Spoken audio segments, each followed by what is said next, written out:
Hi everyone, in this video I'm going to show you how to use Discord while playing games, right?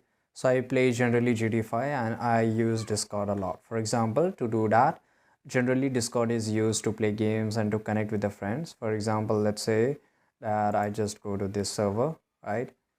And I'm into this server and I will just mute this. So here, just for mute, I'm just showing because I don't want them to listen my voice, right? So if you're playing a game, you have to join a server and you can just talk to them over the voice. So how it will show it over your GTA, for example, any of the games. I'll just take here example of GTA. And here, once we are here, you have to just go to the voice or video, or you can just go to the game overlay. So once you are here into the game overlay, so basically you can see that if the people are talking, right, then it will show it here, or whatever position you can just hold. For example, I like this one, right?